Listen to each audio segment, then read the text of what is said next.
Tiba-tiba sekarang dituduh pakai jubah sorban radikal, pakai cadar radikal, istri pun pakai cadar, istri pakai detik, pensiun aku, anakku juga pakai cadar. Ini pakai cadar radikal, pakai rok pendek radikal, ada aja kau. Dijamin oleh negara,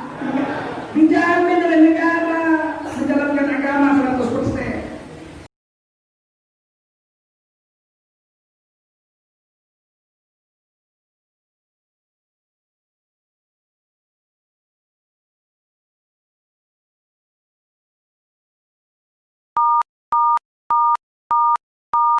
Kami menghormati orang Hindu, lakum dinukum selesai. Tidak ada masalah. Orang Buddha nggak sampai 1% juga, kecil orang Buddha di Indonesia. Tapi hari raya Waisak, Borobudur dipakai mereka semua. Famili saya datang dari Malaysia, udah sampai Borobudur nggak boleh masuk. Cuman boleh di luar aja lihat-lihat foto-foto. Kalau mau masuk Borobudur besok, kenapa hari ini dipakai orang Buddha untuk beribadah? Nggak ada yang protes. Kita ucapkan lakum dinukum. Duit merawat itu pakai duit negara kita. Orang Islam 88,2% di Indonesia nggak pernah protes. Duit negara dipakai untuk merawat Borobudur, nggak pernah protes kita. Kita katakan lakum dinukum. Orang Kristen boleh menjalankan agama Kristen 100% di Indonesia, dijamin oleh negara. Paham? Kita orang Islam, bolehkah kita menjalankan ajaran Islam 100%? Boleh nggak? Dijamin oleh negara. Gimana sih? Siapa melarang? Berarti melarang Undang-Undang Dasar 45. Saya pegawai negeri Pak, pensiun. Dosen lucu ya, walaupun dibilang dosen palsu, ada dosen palsu, Sontoloyo, ada dosen palsu, usul berpikir universitas abal-abal, pakai jubah serban saya ngajar, nggak dilarang. Zaman Pak Harto, saya pakai negeri tahun 87, nggak dilarang saya pakai. Istri saya pakai cadar, nggak dilarang.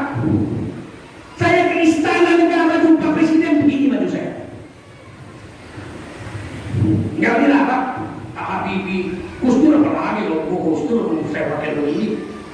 Orang sahabat saya dengan Gus Dur, Pak Habibie, Pak SBY. Pernah saya diundang Pak SBY ke istana, ada acara MUI. Di pengumuman itu disuruh berpakaian nasional, pakaian nasional. Jadi saya pakai jubah. Mana ada baju saya, tujuh baju saya begini semua. Ada baju saya yang lain. Nah, baju setuju, bukan karena warnanya sama, bentuknya sama, orang nggak tahu baju saya setuju. Saya datang ke istana, pas pampresnya kapten, namanya Ginting, orang Karo. Saya mahir bahasa Karo saya. Begitu saya sampai, dia bilang, maaf, Bapak siapa? Saya tunggu dulu yang lain. Oh, mau acara ini? Ya. Kenapa Bapak nggak pakai jas? Ya nggak ada bajuku jas, ini ada bajuku. Oh kalau nggak pakai jas nggak bisa masuk. Ya udah aku pulang. Mau pulang? Mahal kali jumpa presiden, harus beli jas. Masa jumpa presiden mahal kali harus beli jas? Nggak ada. Dulu aku jadi penyanyi pakai jas. Sekarang aku jadi ustaz pakai jubah. Ya kalau begitu Bapak nggak bisa masuk, nggak usah. Lari saya pergi di Timur datang kolonel. Lari-lari. Pak Teguh. Berarti ada apa Pak? Teguh kanan ya, khusus Bapak boleh. Khusus teguh kanan boleh. Aku bilang memang aku nggak ada baju lain. Ya kalau khusus Bapak boleh. Saya pernah ceramah di depan SBY, di depan menteri-menteri. Pernah, bukan kaleng-kaleng aku kan.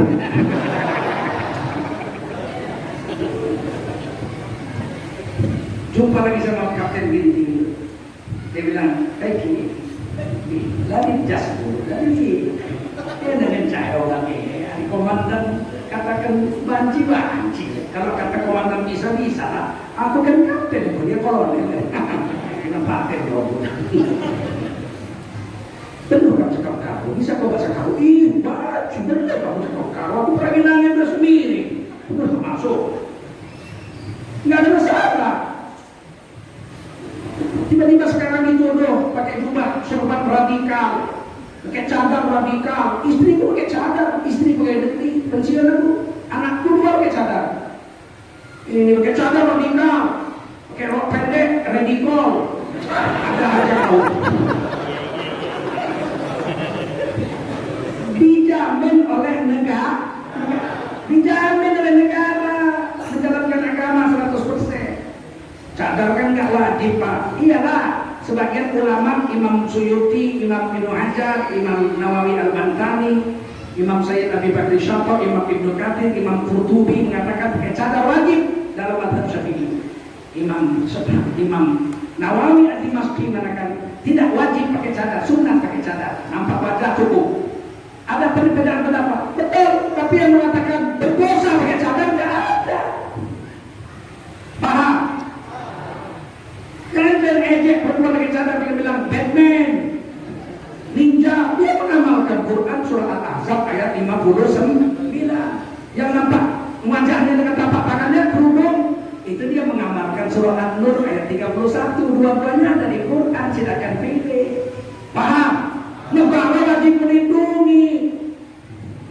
Tapi kalau saya ditanya, manalah lebih bagus perempuan pakai cadar atau tidak? Saya katakan lebih bagus perempuan pakai cadar, nampak matanya saja. Kenapa? Kan wajahnya aurat, kata Imam Nawawi. Memanglah Imam Nawawi bilang wajah tidak aurat. Imam Suyuti bilang wajah itu aurat. Sama-sama mazhab Syafi'i. Tapi seandainya wajah perempuan bukan aurat, laki-laki itu jatuh cinta lihat wajah. Betul? Ya ada laki-laki jatuh cinta gara-gara lihat lutut. Lagunya ada kok. Keroncong tahun 60-an, keroncong terkenang-kenang. Terbayang-bayang wajahmu dengan rupa yang manis. Terbayang-bayang wajahmu, mana ada? Terbayang-bayang dengkulmu, nggak ada. Walaupun dengkul itu aurat, dengkul aurat, tapi nggak ada yang jatuh cinta lihat dengkul.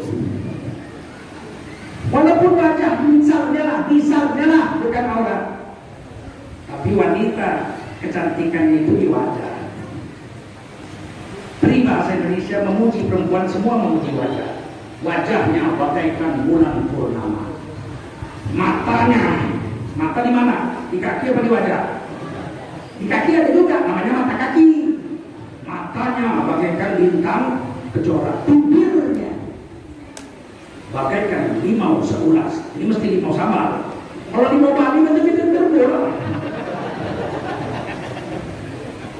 Dagunya bagaikan lebah tergantung. Alisnya bagaikan semut teriring. Betul. Giginya bagaikan biji mentimun. Semua memuji wajah. Nggak ada peribahasa Indonesia atau bahasa Melayu. Pahaknya bagaikan batang pisang. Nggak ada. Paham? Seandainya wanita pakai baju kerudung, tutup semua, cuma nampak wajah mata-mata. Nyanyi nasyid 12 orang di depan ini, kita mau duduk situ. Dia nyanyinya siksa kubur yang dinyanyikan. Takutlah kamu kan pintu kubur, takutlah kamu kan pintu kubur, takutlah kamu kan pintu kubur. Kita mana ingat kubur? Kita ingat bibirnya magang bibir kawan. Oleh karena itu negara nggak pernah dilarang. Istri saya itu keluar negeri pakai cadar, pulang ke Indonesia pakai cadar, nggak ada di buka-buka. Udah pastilah yang bersama gubernur dengan istrinya, masa istri orang. Udah istri bapak, ya mau diperiksa, saya bilang boleh, perempuan yang periksa. Gak usah Pak, kami percaya ini istri bapak. Itu hebatnya Indonesia. Rugilah kita pindah dari sini. Katakan untuk kalau nggak senang dengan pemerintah, pindahlah kau dari Indonesia. Bukan negara nenek moyang kamu ini. Mau usir-usir orang, betul nggak? berbeda, asalkan tetap NKRI. Nggak pernah kita mengajarkan memberontak. Saya bilang kebutuhan yang radikal, ceramahnya keras. Nggak pernah orang habis mendengar ceramah saya bakar gereja. Ada? Ada? Habis mendengar ceramah saya, Ustaz Abdul Somad dan lain-lain, terus menghancurkan kuil. Ada? Ada. Kami cerita hak kita aja sebagai bangsa Indonesia. Sebagai orang Islam, ini agamaku, agamamu, atur didukung. Ini hari kita dirusak-rusak orang kita sendiri yang rusak orang Islam. Ada seorang kiai, profesor, doktor, dari SD-nya agama pesantren sampai S3-nya agama, ngomong di televisi, semua agama sama saja. Ini yang ngomong profesor, doktor, kiai haji, semua agama itu sama saja. Siapa saja yang berbuat baik di dunia, kelak di akhirat kalau mati semuanya akan masuk surga. Apapun agamanya, apapun agamanya, apapun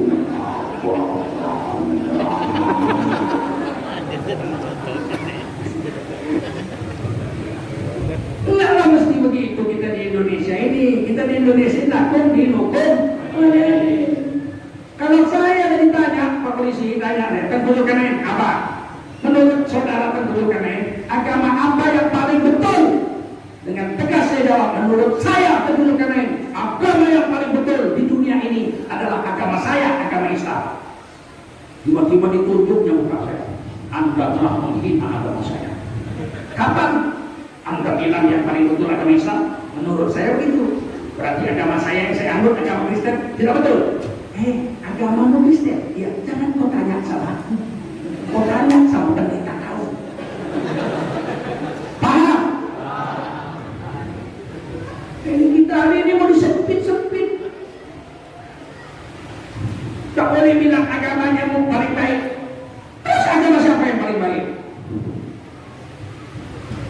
Ini sangat berbahaya dipaham-paham begini. Satu hari saya baru pindah ke Jakarta 2 tahun kurang lebih. Di kantor saya, bukan kantor Majelis Ulama, bukan. Saya kerja juga cari nafkah. Sampai sekarang masih ada kantor saya. Kerja saya cari nafkah saya. Uang ceramah tidak dimakan. Nggak mau istri saya makan uang ceramah. Perjanjian waktu mau nikah, abang mau nikah sama saya mau nikah sama abang. Tapi satu permintaan dulu, jangan beri aku makan uang ceramah. Aku bilang ada kerja, nggak aku kasih kau makan uang ceramah.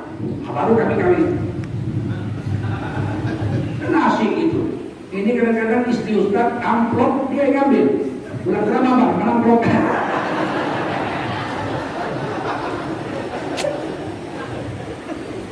Satu hari datanglah tamu doktor S3 agama ke kantor saya. Assalamualaikum Ustaz. Waalaikumsalam. Silakan dulu. Mau minum apa? Kopi. Panggil kopi boy. Bikinkan kopi. Nah, ngobrol. Diambil kertas, diambil pulpen. Tak tentu. Ya apa? Agama itu seperti sungai. Sungai Islam, sungai Kristen, sungai Katolik, sungai Buddha, sungai Hindu. Waktu itu Konghucu belum masuk. Ini semua mengarah ke laut, masing-masing berbeda. Sungai Islam, sungai Kristen, Protestan, Katolik, ya kan? Hindu, Buddha, ini semua ke laut. Sampai di laut, di garisnya bulat. Sampai di laut, semuanya jadi laut.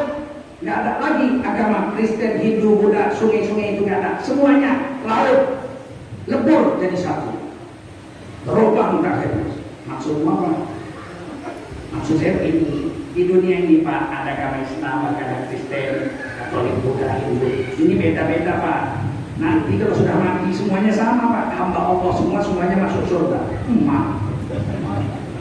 Udah paten lah Jo. Paten itu bagus tuh udah. Maksud apa? Iya saya setuju. Bapak setuju. Ini kan sudah mau puasa nih kita. Ya sebentar lagi bulan puasa. Kita bulan puasa masuk Kristen. Loh maksudnya apa? Supaya kita bisa makan itu. Nanti kan tetangga nanya, loh Pak Ustaz Pak Mire, saya Kristen bulan ini. Loh ini kan sama aja. Semua agama kan sama aja. Nah, nanti hari raya Cina, kita masuk agama Cina, hanya minum ciu deh. Oh, bukanlah begitu maksudnya. Maksudmu bukan begitu, bagaimana? Ya tetaplah beda agama itu. Tapi nanti sama. Ya maksud saya, udah kau, jangan kau minum kopi ini, gua ambil lagi.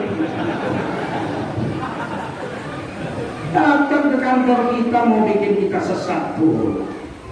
Apa dia bilang? Kita ini nasionalis Pak, kita bangsa Indonesia bukan negara agama. Siapa yang bilang negara agama? Tapi negara menjamin tiap-tiap warga negara untuk menurut agama dan menjalankan agamanya masing-masing, bukan campur-campur. Enak aja ini orang. Ini sekarang kita kalau nggak berhati-hati hancur negara ini Pak. Apalagi kepala BPIP kemarin ngomong musuh terbesar Pancasila adalah agama. Dan sampai sekarang belum dicabut dan belum pernah minta maaf orang.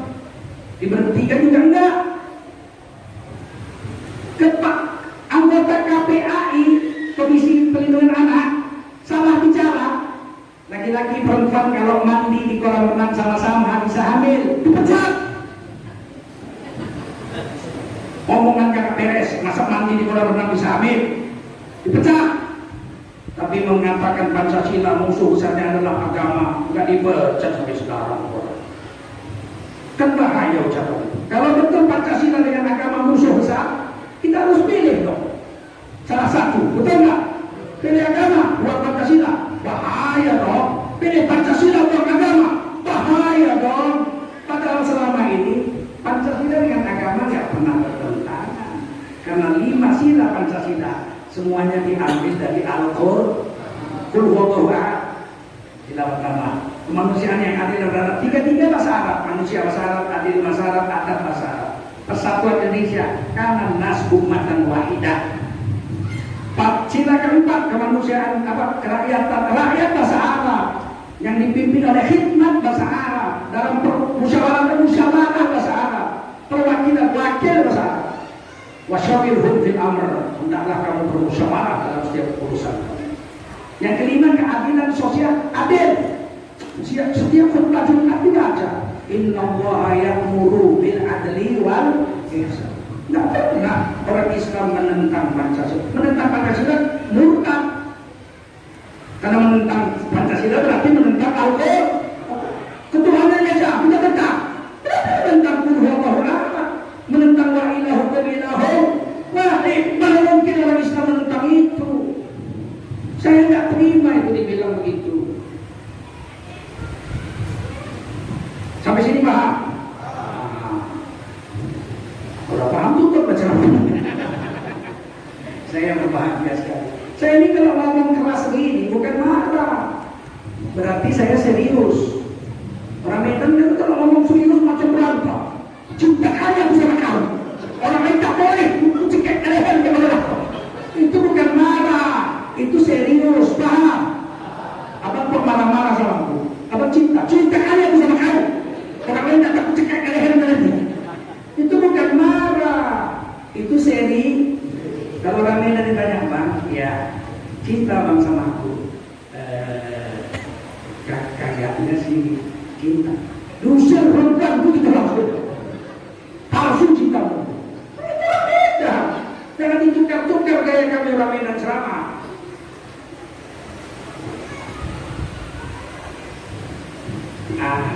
Yang kedua yang ingin saya sampaikan, kalau orang Islam bersatu, dan memang disuruh bersatu, kan jasad wahid, orang Islam dikenali seperti tubuh yang dalam Quran juga wa'tasimu bihablillahi jami'ah, berpegang teguhlah kamu dalam agama. Kalau kita bersatu, Pak, dahsyat. Orang Islam di Indonesia itu 230 juta. Dari 267 juta sekarang penduduk Indonesia, 230 juta orang Islam. Kalau orang Islam itu bayar zakat fitrah saja 2,5 kilo. Seandainya 2,5 kilo itu harganya 25.000, 230 juta rakyat itu kan mesti bayar semua kan? asal orang yang terakhir bayar. 230 juta kali 25.000 itu duitnya sekitar 7 triliun Pak sehari itu. Kan main orang Islam. Kalau korban dari 230 juta rakyat Indonesia yang berkorban itu 50 juta orang saja, kali rata-rata 3 juta kali 50 juta itu duitnya 150 triliun Pak sehari korban itu. Kalau kita makan 3 kali sehari makannya lontong karena miskin, pagi lontong 6.000, siang lontong 6.000, malam lontong 6.000, nggak ada yang bisa dimakan lain, miskin. 1 bulan 500.000, makan lontong saja orang Indonesia itu duitnya 150 triliun sebulan. Berapa? 150 triliun per bulan. Sempat makan nasi kuning 11.000 pagi, 11.000 siang, 11.000 sore. Itu berarti duit makan nasi kuning saja seluruh Indonesia itu 230 triliun sebulan. Itu belum beli kecap, belum beli garam, belum beli gula, belum beli kopi. Kalau itu dihitung sebulan bisa 300 sampai 500 triliun sebulan. Tapi kenapa yang paling miskin di Indonesia justru orang Islam?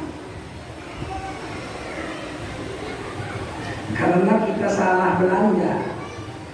Kita nggak belanja kepada tetangga kita. Kalau setiap kita belanja sama tetangga, 88% tetangga kita adalah orang Islam. Tapi kita belanjanya kemana? Ke mall. Ke Maret, Januari, Desember, November. Sampai di pinggir hutan tempat monyet kawin ada Maret. Duitnya sama siapa itu? Nggak tahu siapa yang punya pun. Sudah dapat duit bukan disimpannya di bank BRI, bank BNI, disimpannya di banknya sendiri, dia punya bank sendiri. 10 tahun kita langganan sama dia, dikasih kartu langganan, utanglah coba.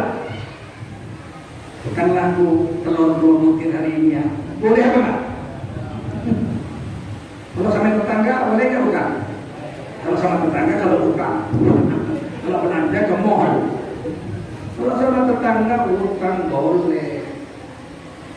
Kita mau makan goreng nasi, buka kulkas, nggak ada telur, tutup, buka jendela, udah, ya bang, telur 3. Lari-lari anaknya, ikut dia telur 3. Kalau goreng dulu udah dimakan kenyang, mandi, gosok gigi, mau pergi kerja baru singgah. Ding, berapa telur 3? 6.000-an. 6.000. 6.000. Satu mah. Kabutin. Dari mana ada 10.000 deh. Kreatif kali kakak kau dari mana? Di rombongan dulu lagi. Kenapa? Nggak apa-apa. Nanti aja tanggal 1 waktu gajian apa-apa ya. Boleh. Sama tetangga. Kaya dia, punya mobil. Ikut kawan numpang mobilnya ke masjid, betul? Kaya dia punya mobil, sakit apa? Dia yang bawa ke rumah sakit. Mana tahan dia kalau menjerit-jerit kawan di sebelah rumahnya. Aduh. Masalah dia datang, kenapa doa yang itu? Jadi aku sakit lagi. Sini, bawa ke rumah sakit. Daripada ada yang sampai pagi. Tapi hari ini kita nggak belanja sama tetangga.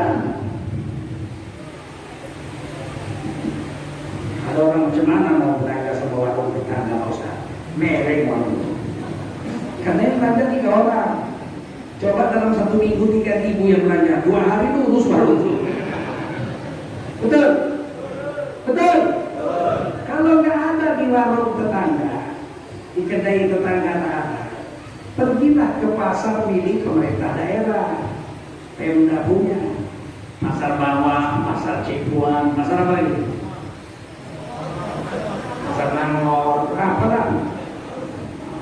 Nggak tahu aku di mana itu. Lihat nasib kita setahun, kaya gitu. Kaya nggak? Tetap sinis, jangan sinis. Ada. Belanja ke kedai tetangga. Kedai tetangga tuh beli, yang sama tuh Cina juga ya. Sekarang 5 tahun lagi dia sudah jadi grosir, 10 tahun lagi dia sudah punya pabrik, 30 tahun lagi dia sudah punya kebun, 100 tahun lagi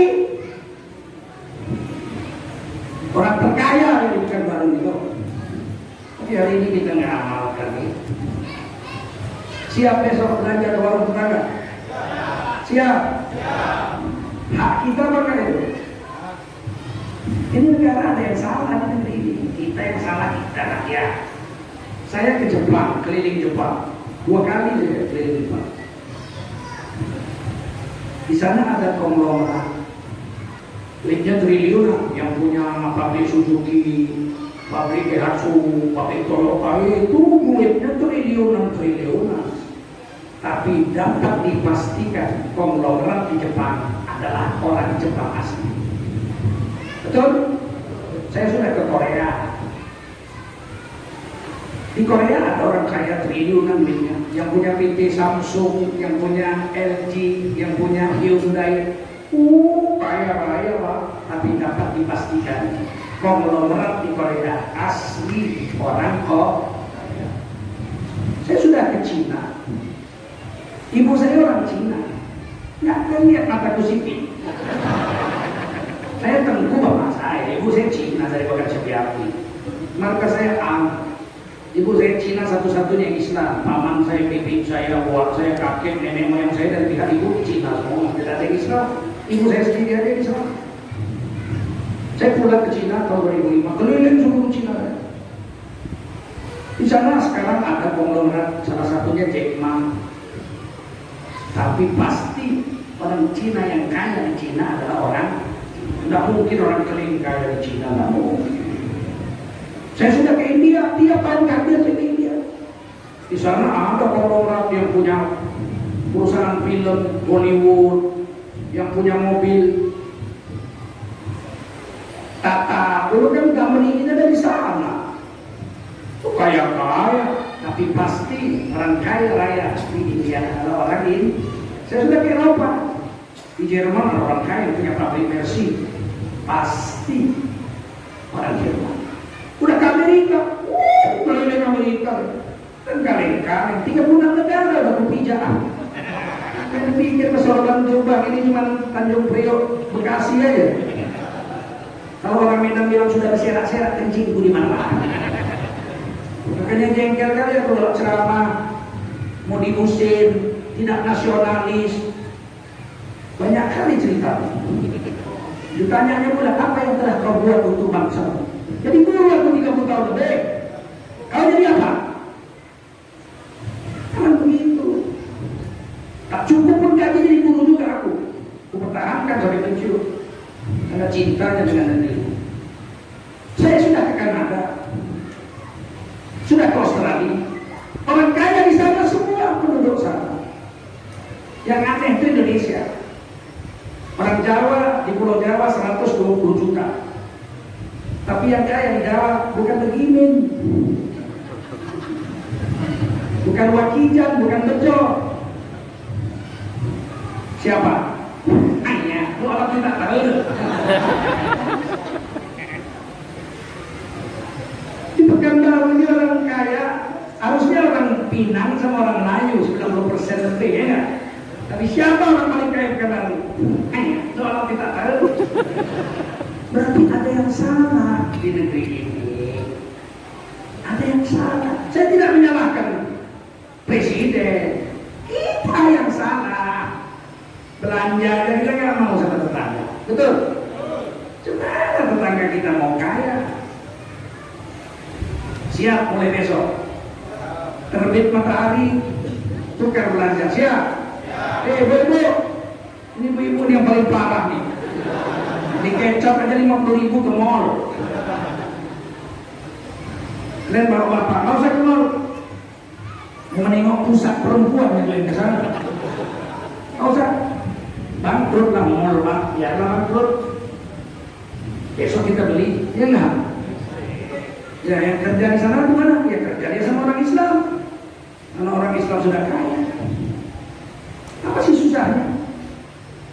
Dulu Kerajaan Sultan Delhi konsesi menanam menanam tembakau Delhi dengan Belanda, 100% bekerja kuli-kulinya itu orang Cina 100%. Ada foto-fotonya?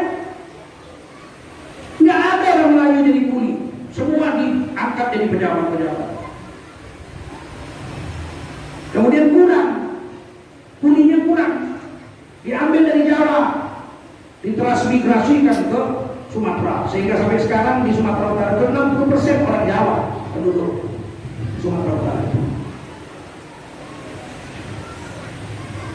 Dulu beca namanya triso, itu dulu ditarik orang, angkong namanya, ditarik semua orang. Kalau tekan tur yang narik gratis, karena dia di belakang penumpangnya, nggak mau bayar. Itu yang narik angkot Cina semua, ada orang lain. Terus mulai didayung.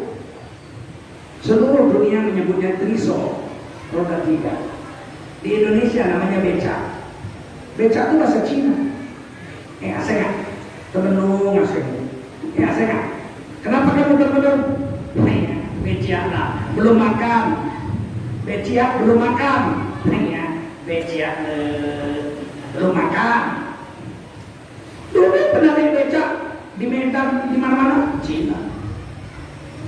Sekarang nggak ada satupun mereka yang penarik beca. Sehingga waktu SMP saya ke Pineng, Pulau Pinang. Saya tengok tukang beca 90% orang Cina. Kesempatan aku cari yang paling tua. Apa? Dia bilang apa? Gua mau keliling kota Pineng ya, uang mahal loh, 50 ringgit. Nggak apa-apa, 50 ringgit saya bayar. Wah, semangat lah dia. Saya pun duduk, kapan lagi awalnya menyiksa Cina ya. Di dayungnya asal naik-naikan turun dia, diminumnya minuman keras tuh, Samsu. Capek Pak? Ya enggak, yang mahal. Pulang ketawa-ketawa saya, puas sekali hati saya. Namanya SMP kelas 1, saya bilang sama ibu saya, Umi, saya di Pineng Umi naik beca Cina, aku suruh bawa Umi. Yang tua sampai pengek-pengek, saudara saya ketawa semua. Tiba-tiba ibu saya bilang, Umimu anak Cina. Aduh, ya maaf Umi, ampun aku, ya ampun, gak kuat lagi saya